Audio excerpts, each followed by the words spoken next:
Good evening. Tonight, we begin with something ancient and essential. Your life as Miyamoto Musashi, but not as you imagine. No grand tales of legendary sword mastery. This time, you will simply be you. An ordinary person living among bamboo, forests and samurai codes. So before you settle in, like the video and subscribe if this truly resonates with you. Now, adjust your light, take a deep breath, and let's cross the centuries together. You awaken to the gentle sound of bamboo leaves rustling outside your window, a sound so distinct from the urban cacophony you've grown accustomed to that it immediately pulls you from the depths of slumber. The air feels different here, pure, untainted by exhaust fumes and factory emissions.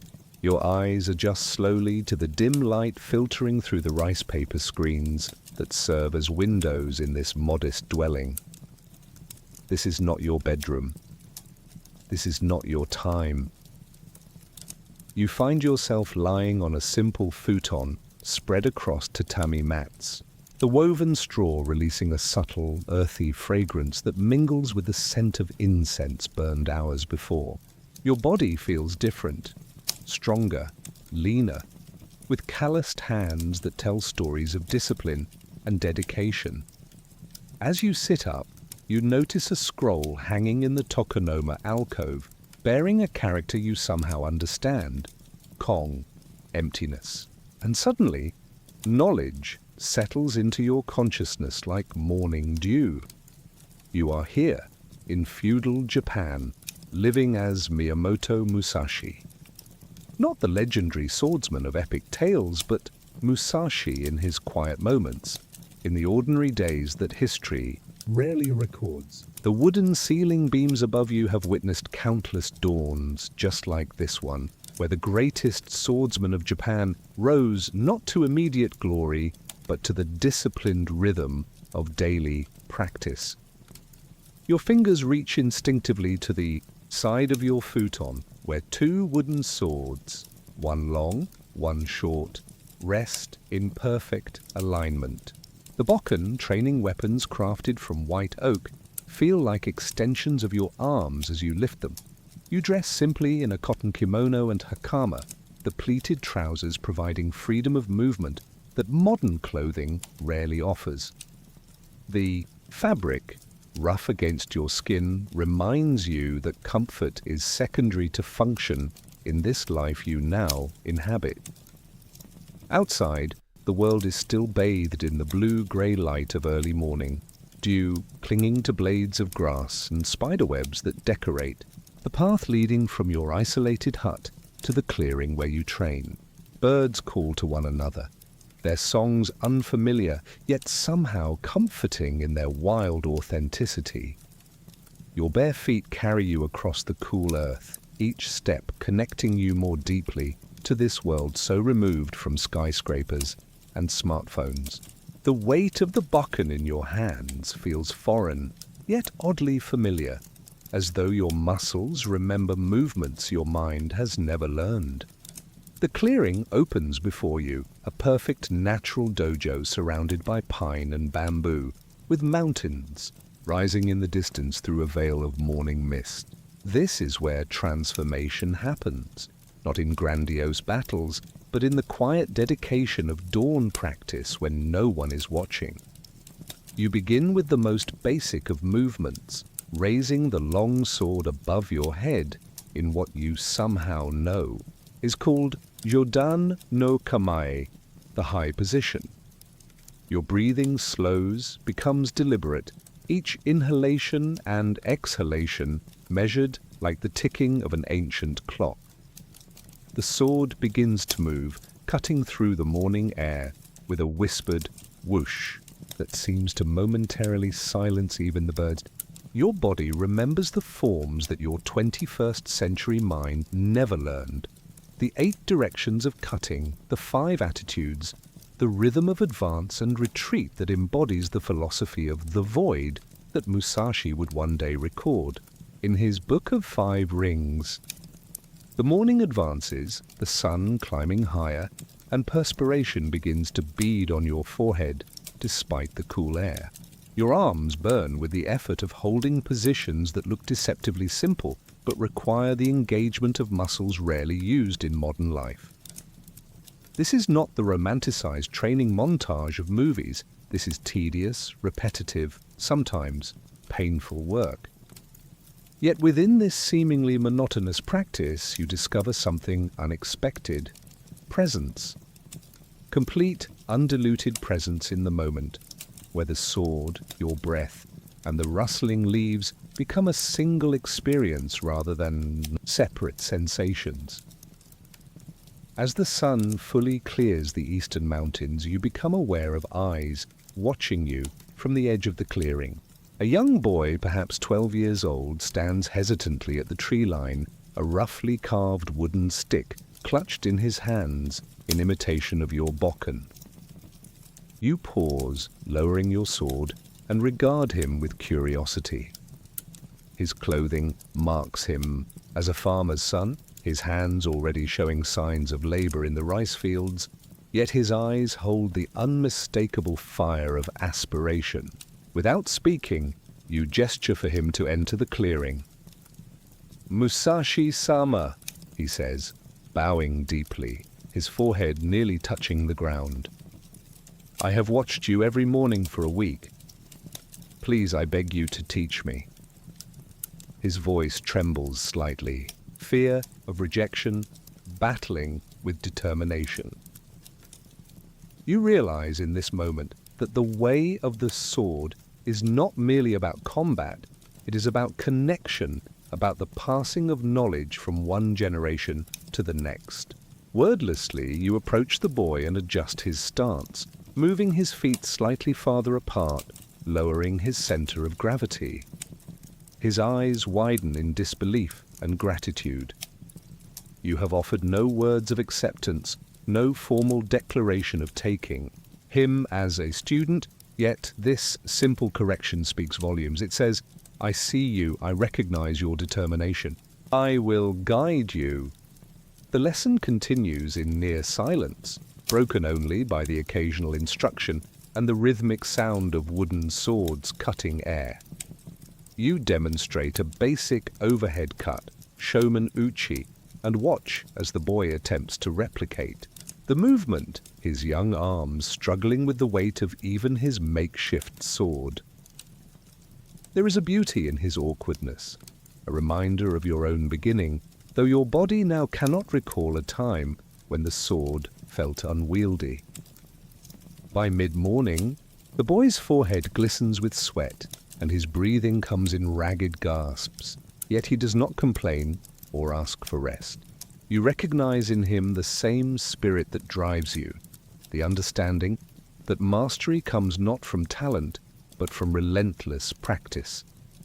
When you finally signal the end of the lesson, the sun has climbed high enough to cast abbreviated shadows on the ground. The boy bows deeply again, his gratitude palpable in the careful way he holds his practice stick, as though it has been transformed into something precious through your attention.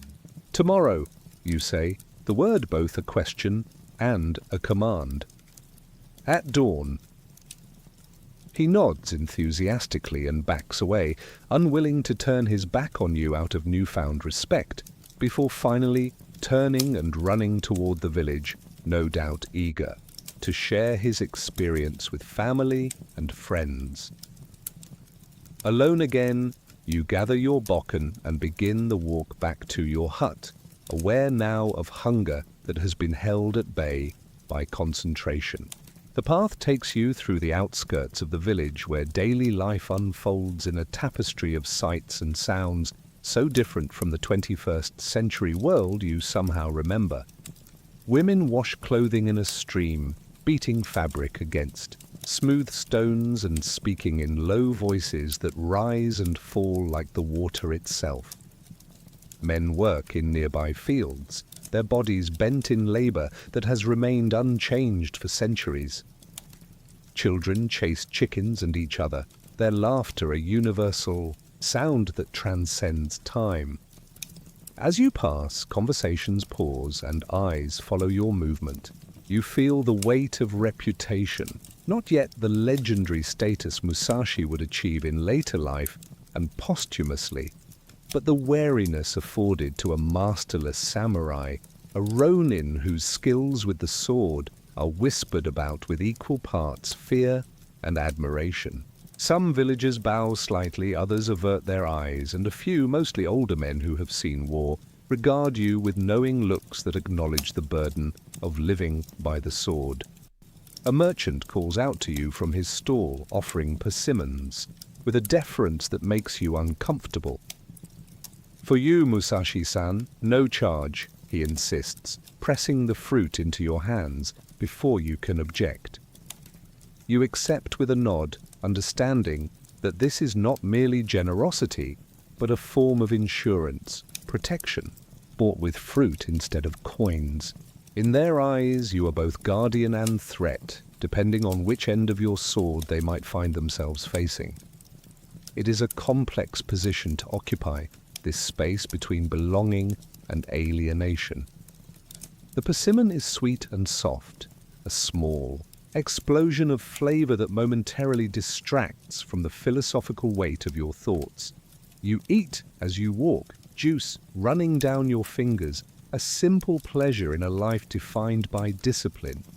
The fruit reminds you that amid all the training and philosophy, you remain human with human needs and human joys. Musashi wrote about the importance of understanding all professions, not just swordsmanship.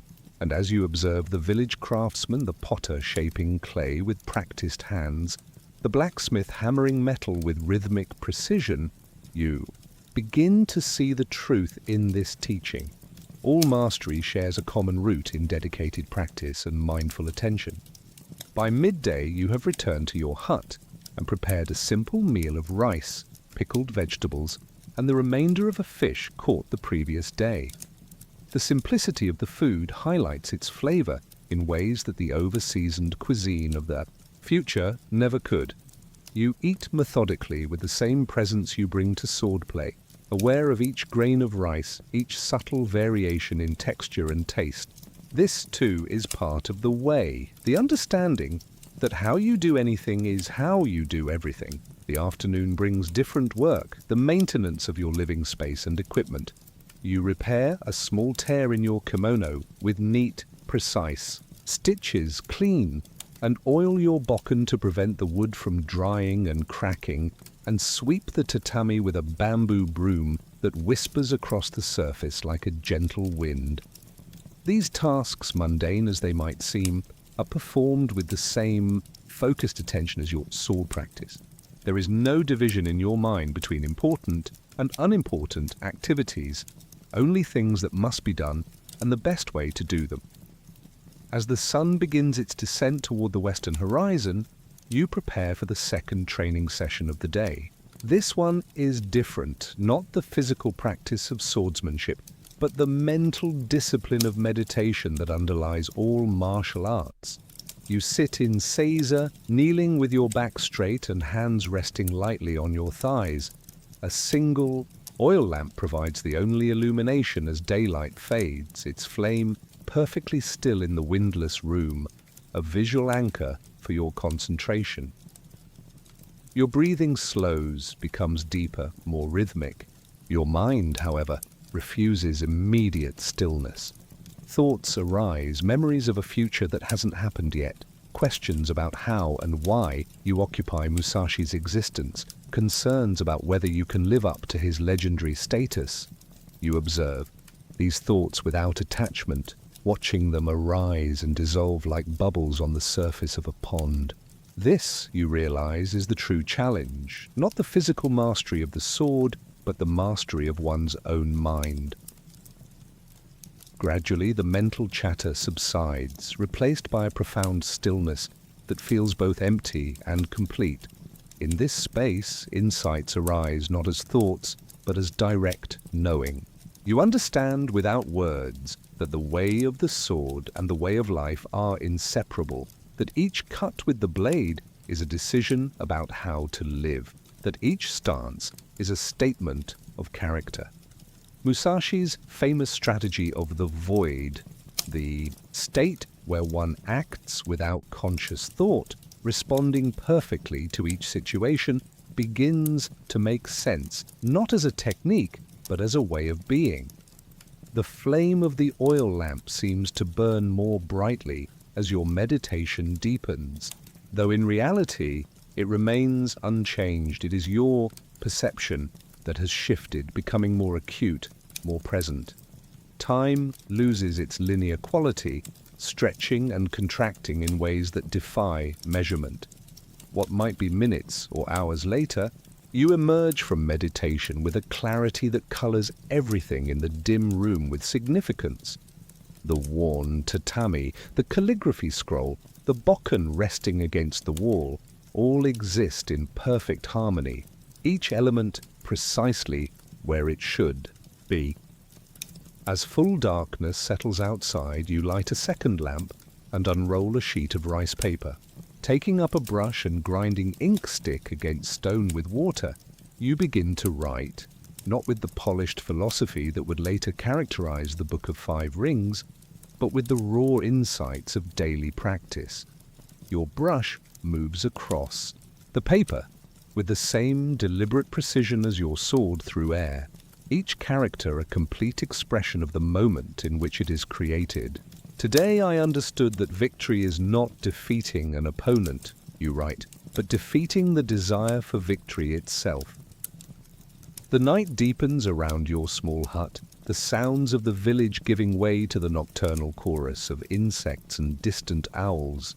Through the paper window you can see stars, so many more than were visible in the light-polluted skies of the future, a glittering tapestry that reinforces your insignificance in the cosmic scale.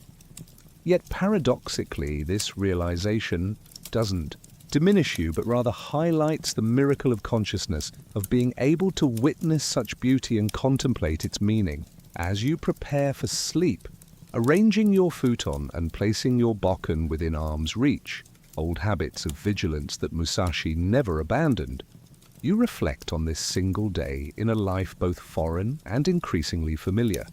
There were no epic duels, no moments of historic significance, just the quiet dedication to a path chosen with complete commitment.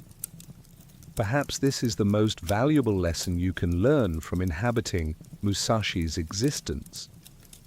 That greatness is forged not in exceptional moments, but in the consistent, mindful approach to ordinary days. You extinguish the lamps, darkness enveloping the room like a comforting blanket. Sleep approaches not as unconsciousness, but as a different state of awareness, a continuation of the day's practice in another form.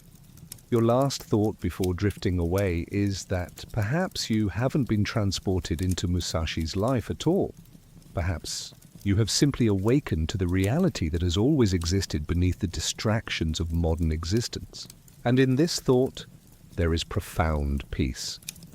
The morning arrives with a different quality than those you've known before, a certain stillness in the air that seems to whisper of journey and change. You've been living as Musashi for what feels like weeks now, each day, a deeper immersion into his existence, each night bringing dreams that blend your former life with this ancient one until the boundaries between them blur like ink in water. Today, you know without being told, you will leave this place. The small hut that has been your sanctuary, the clearing that has witnessed countless hours of practice, these must be left behind, for the way is not found in comfort or routine, but in constant challenge and adaptation. You pack with mindful efficiency, your possessions few enough to be carried without burden. Rice, dried fish, a small pouch of coins earned through occasional calligraphy work, a flint for making fire, an extra kimono, and of course, your swords. Not just the wooden bokken now, but also a pair of steel blades, their weight both physical and symbolic as you secure them at your waist. The long sword, or katana, and the shorter wakizashi form the daisho, the matched pair that identifies you as samurai, though your status as masterless Ronin places you outside the rigid social structures that govern most warriors' lives.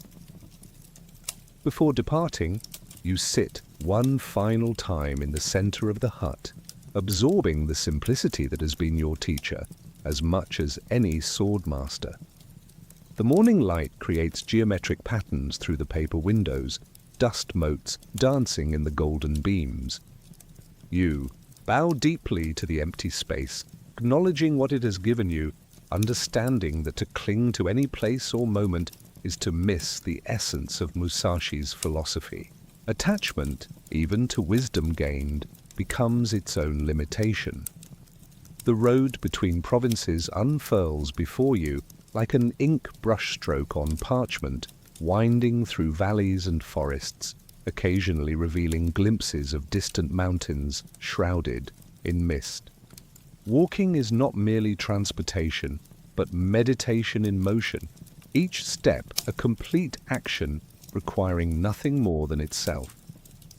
The weight of your swords at your hip, once awkward, has become so familiar that you would feel unbalanced.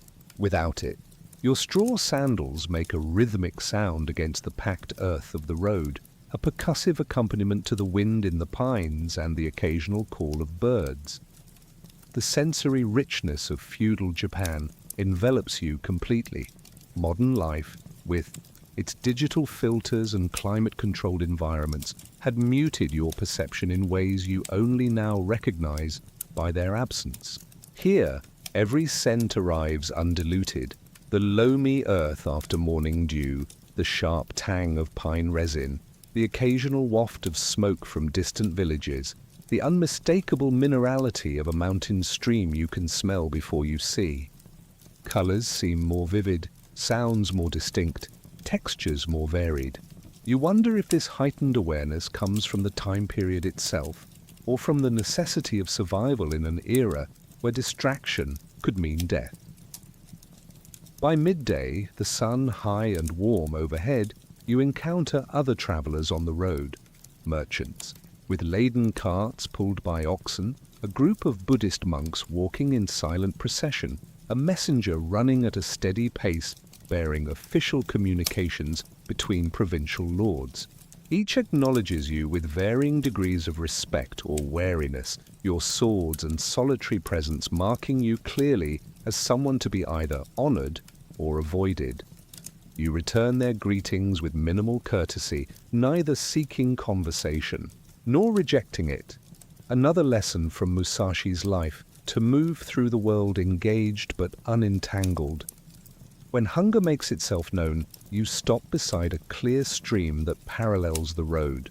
Here, beneath the dappled shade of a maple tree beginning to show hints of autumn crimson, you unwrap your simple provisions. The rice balls, wrapped in pickled mustard leaves, provide sustenance without indulgence. You eat mindfully, aware of each grain, each subtle flavor, the satisfaction that comes from addressing a basic need without excess. The stream provides cool, sweet water cupped in your hands, more refreshing than any bottled beverage you can remember from your other life. As you prepare to continue your journey, you notice something partially buried in the soft earth near the stream's edge, the unmistakable curve of a sword guard, or tsuba, its metal surface darkened with age, but still showing traces of intricate craftsmanship. You unearth it carefully, revealing an iron guard decorated with inlaid silver depicting herons in flight among reeds. This unexpected discovery feels significant, though you cannot immediately say why. You clean it respectfully in the stream and tuck it into your small travel pack, sensing that its purpose will reveal itself in time, as all things do when approached with patience. The afternoon brings a gradual change in landscape as the road begins to climb, winding its way toward a mountain pass. The forest grows denser, the air cooler and fragrant with pine and moss. Your breathing deepens with the exertion of the ascent, but your pace remains steady, your body conditioned by months of rigorous training. The sounds of the lowland, distant, Village activity, the occasional temple bell, fade behind you, replaced by the more primordial symphony of wind through ancient trees and the calls of mountain birds.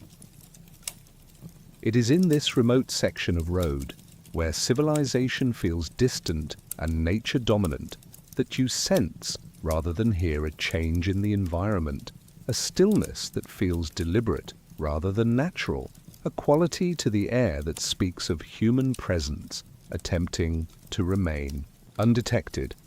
Your hand doesn't move to your sword, but your awareness shifts, expanding to encompass the forest around you without fixing on any single point. This technique, what Musashi called seeing with the whole eye rather than the single eye, allows you to perceive movement among the trees flanking the road, approximately 30 paces ahead. 3 men emerge from the forest shadows, positioning themselves across the path. Their appearance, mismatched armor pieces, swords of varying quality, the hardened expressions of men who have abandoned code for convenience, identifies them immediately as bandits, likely former samurai or soldiers, fallen on desperate times in this era of intermittent warfare and changing allegiances. The leader, distinguished by slightly better equipment and a prominent scar bisecting his left eyebrow, steps forward while his companions spread out to block potential escape routes. "The road toll, traveler," he announces, his voice carrying the rough edge of one accustomed to command but reduced to extortion. "These mountains are dangerous for solitary wanderers. Our protection comes at a reasonable price. Whatever coins you carry should suffice." Time seems to slow, your perception heightening further in response to potential threat. You notice details with preternatural clarity. The way the leader's hand rests too casually on his sword hilt, betraying tension in his shoulders. How the youngest bandit shifts his weight nervously from foot to foot. The positioning that reveals their inexperience as a cohesive unit.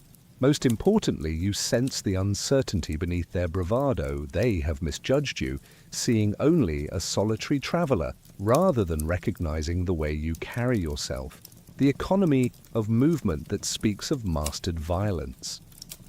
"I carry little of value," you respond, your voice calm, neither challenging nor submissive. "And I need no protection on my path." The statement, simple as it is, carries an unmistakable subtext that causes the youngest bandit to glance nervously at his leader. There is a moment of suspended possibility where conflict hangs in the balance, where bloodshed or peace depends on the next breath, the next word, the next subtle shift in posture. You remain perfectly still, embodying what Musashi would later write. "The true science of martial arts means practicing them in such a way that they will be useful at any time, and to teach them in such a way that they will be useful in all things." The leader's eyes narrow, reassessing you with growing recognition. His hand moves away from his sword hilt, a nearly imperceptible gesture that nonetheless diffuses the immediate tension. "Perhaps," he says slowly, "the mountain spirits have brought us together not for profit but for wisdom. You walk like one who knows the way of the sword." "I am learning it still," you answer, truthfully. For even Musashi considered himself a perpetual student, as we all are, until the end. Something in your response resonates with the leader, stirring memories perhaps of his own training before circumstances led him to this mountain road and this diminished existence. He steps aside, gesturing for his companions to do the same. "Pass freely, swordsman. May your road lead to worthy opponents." You bow slightly, acknowledging not their deference, but the moment of connection that has replaced conflict. Another victory achieved without drawing your blade, perhaps the kind Musashi valued most. As you walk between them, you reach into your pack and withdraw a small portion of your rice, offering it to the youngest bandit, whose hunger shows most clearly in his hollowed cheeks. The province beyond this pass has had good harvests, you tell them. The temples there often provide for travelers in need. The unexpected duel that wasn't becomes a more valuable lesson than combat could have offered. A demonstration of Musashi's principle that the ultimate aim of martial arts is not to rely upon them. As you continue your journey through the mountain pass, you reflect on how differently this encounter might have unfolded in the hands of someone seeking to prove their skill rather than simply to continue their path. The day wanes as you descend. The other side of the mountain, the western sky, painted in spectacular hues of orange and purple that reflect off the surfaces of terraced rice paddies in the valley below. The sight is so breathtaking that you pause your journey, sitting on a convenient boulder beside the road, to witness the transition from day to night.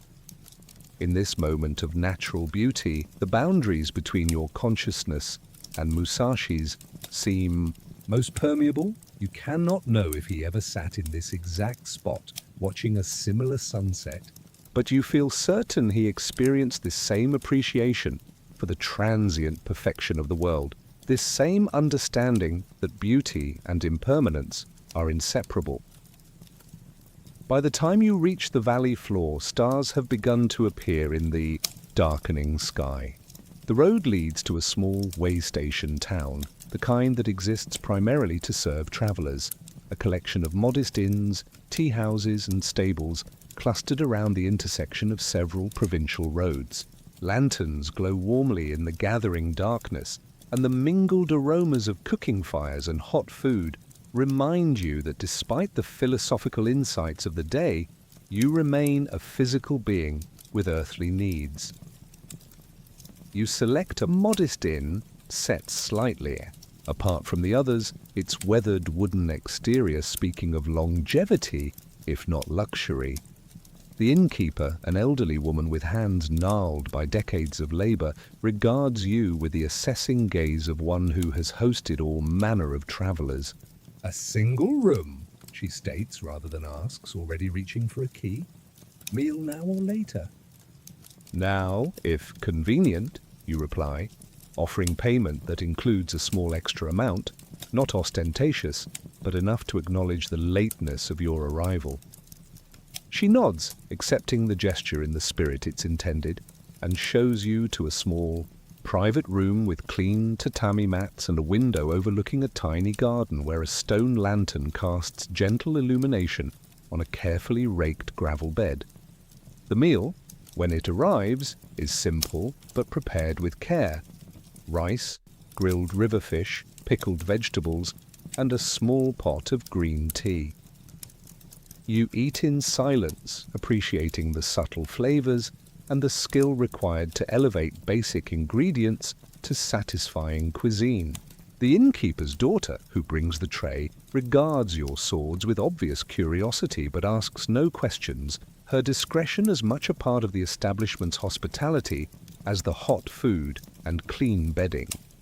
Later, when the inn has grown, quiet and most travelers have retired for the night. You sit beside the open window, a small oil lamp providing just enough light to see the blank page before you. From your pack, you remove a small ink stone, a stick of solid ink, a bamboo water dropper, and a brush, the essential tools of calligraphy that Musashi carried alongside his weapons. The juxtaposition would seem contradictory to some, the instruments of creation, traveling with the instruments of destruction, but you understand now that for Musashi, they were expressions of the same underlying principles: discipline, awareness, direct action. You prepare the ink methodically, adding drops of water to the stone and grinding the ink stick in circular motions until the liquid reaches the perfect consistency, not too thin or too thick, able to capture both bold strokes and delicate lines. The process itself is meditative, focusing your mind and settling your spirit after the day's journey. When the preparation is complete, you lift the brush, hold it poised above the paper, and wait for the moment when hand and mind align perfectly. Set. Characters flow onto the page, not planned, but not random either, emerging from a space between conscious thought and pure instinct. In strategy, you write, the way is in training day and night, so that your mind is free in body and your body free in mind. The phrase isn't one you consciously recall from Musashi's writings, yet it feels authentic to his philosophy as you've come to embody it. Perhaps these are words he once wrote, or perhaps they are the natural evolution of his thinking filtered through your unique experience of inhabiting his life. You continue writing as the moon rises higher, casting its silver light across the small garden outside your window. The interplay of moonlight and lamp flame creates a dynamic environment of shifting shadows that seems appropriate for capturing thoughts about strategy and adaptability. The true nature of things cannot be grasped from a single perspective, your brush records.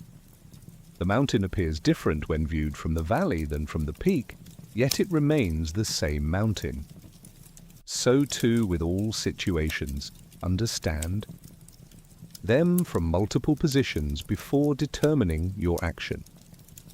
The night deepens around you, the sounds of the inn fading to the occasional creak of wooden beams adjusting to the cooling air and the distant call of a night bird. Your writing transitions from strategic philosophy to observations of the natural world, another aspect of Musashi's multifaceted approach to understanding reality. You sketch quick images alongside the text, a heron in flight, the curved line of a distant mountain range, the twisted form of a pine tree shaped by prevailing winds. These are not mere illustrations, but essential components of the ideas being expressed, visual manifestations of principles too profound for words alone. As the oil in your lamp burns low, casting your shadow larger against the paper wall, you become aware of fatigue not as an intrusion but as a natural rhythm to be acknowledged. You clean your brush with the same care with which you would clean your sword, return your writing implements to their cloth wrapping, and prepare for sleep. The futon, unrolled earlier by the innkeeper's daughter, offers simple comfort that feels luxurious after days of sleeping outdoors or in your sparse hut. Yet before surrendering to sleep, you take a final moment to step out into the small garden, drawn by the perfect stillness of the night and the brilliant clarity of the stars overhead. Here, away from the artificial illumination of the modern world, the night sky reveals itself as a vast ocean of light, each star pulsing with ancient energy that began its journey toward your eyes long before you, or even Musashi, existed. The perspective is humbling and exhilarating simultaneously, a reminder of your insignificance in cosmic terms and yet the miracle of being conscious to witness such grandeur. In this moment of connection with the infinite, you experience what Zen practitioners call satori, a flash of insight that transcends logical understanding. The boundaries between yourself and Musashi, between past and present, between strategy and poetry, between martial arts and calligraphy, all reveal themselves as artificial constructs, useful for navigation, but ultimately illusory. What remains is simply this: awareness, presence, the direct experience of existence without the filtering layers of concept or identity. This, you realize, is the heart of Musashi's mastery, the void at the center of all his teachings, the space of perfect freedom discovered through perfect discipline. Morning arrives with the gentle sounds of the inn awakening, distant conversations, the clatter of cooking implements, the soft padding of feet along wooden corridors. You rise refreshed, your body and mind aligned in a way that feels effortless after months of rigorous practice. The innkeeper provides a simple breakfast of rice porridge with pickled plums, which you eat mindfully, appreciating the subtle interplay of flavors. The bland comfort of the porridge contrasting with the sharp, salty, sour tang of the plums, a culinary expression of the balance between emptiness and form. As you prepare to depart, gathering your few possessions and settling your account with the innkeeper, a messenger arrives at the inn, breathless and, clearly having travelled some distance with urgency. He consults with the innkeeper, who points in your direction. The messenger approaches, bows respectfully, and extends a sealed letter.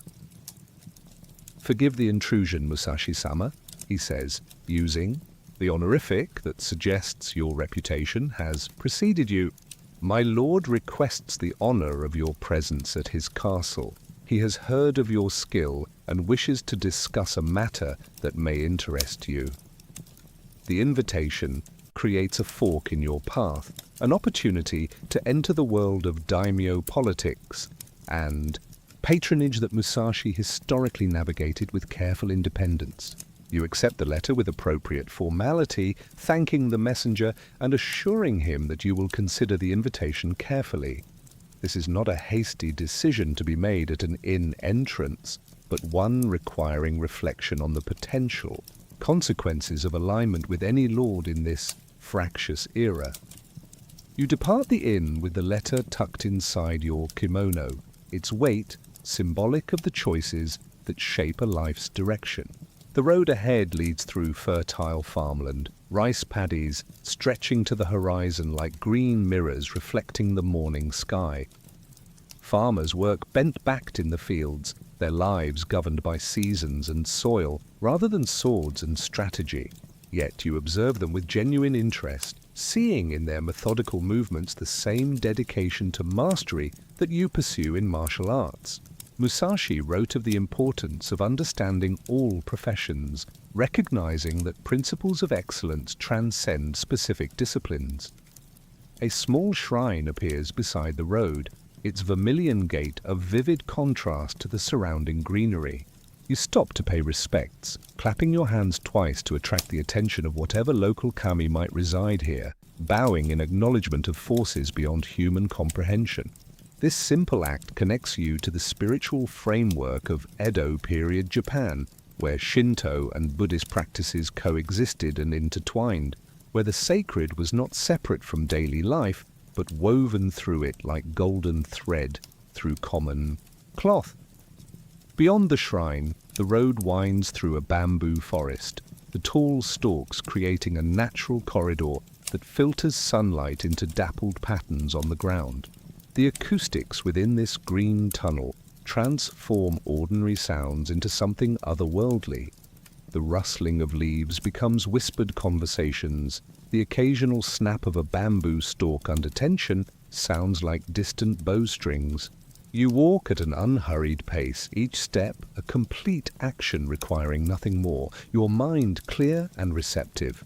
It is here, in this liminal space between towns, between decisions, between identities, that you find perhaps the purest expression of Musashi's philosophy, the ability to exist completely in transitional moments without anxiety about resolution. The letter from the daimyo, the encounter with the bandits, the discovered tsuba, the boy who sought your teaching, all are threads in a tapestry being woven with each step, each breath, each choice made or deferred. The pattern emerges not from forcing outcomes, but from responding authentically to each moment as it arises.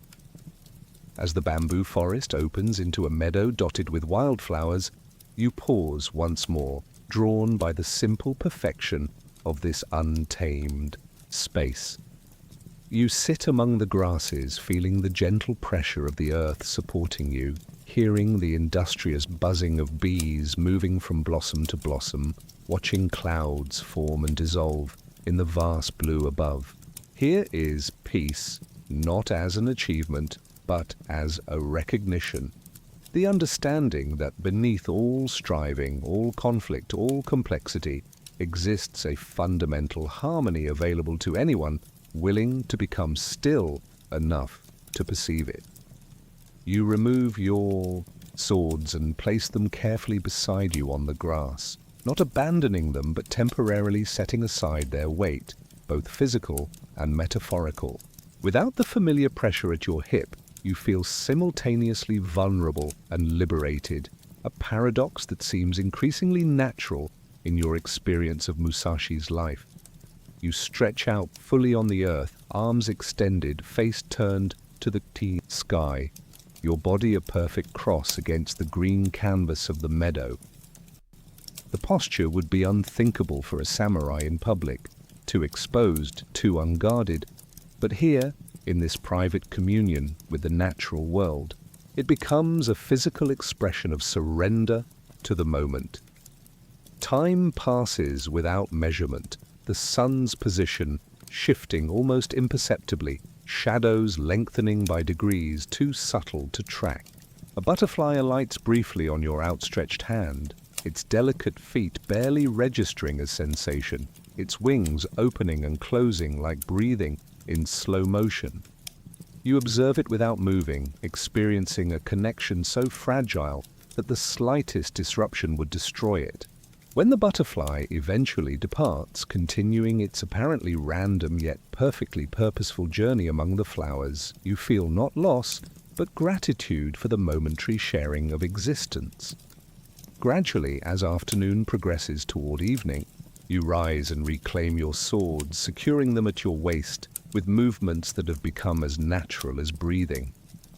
The weight returns, but differently now, not as burden, but as balance, a counterpoint to emptiness that creates wholeness. Through opposition, you continue your journey with renewed clarity, understanding that the warrior's path is not separate from these moments of peaceful connection, but encompasses them, just as strategy encompasses both engagement and withdrawal, both action and stillness. The road leads onward toward distant mountains and whatever encounters await there, duels perhaps, or teachings, or quiet moments of insight, indistinguishable from ordinary experience except in retrospect. You walk steadily, neither hurrying toward the future nor clinging to the past, embodying with each step the essence of what made Musashi not just a swordsman, but a master of living fully in each moment, regardless of its nature. This is the true legacy you carry, more valuable than any technique or tactic, the capacity to meet life directly with clarity, courage, and complete presence. As you crest a gentle hill and the landscape opens before you, revealing the first glimpse of the castle mentioned in the daimyo's invitation, you pause once more, not in hesitation, but in appreciation of the threshold moment, the space between chapters where possibility exists in its purest form. The sun begins its descent toward the western horizon, casting long shadows and painting the world in amber light that transforms the ordinary into the extraordinary.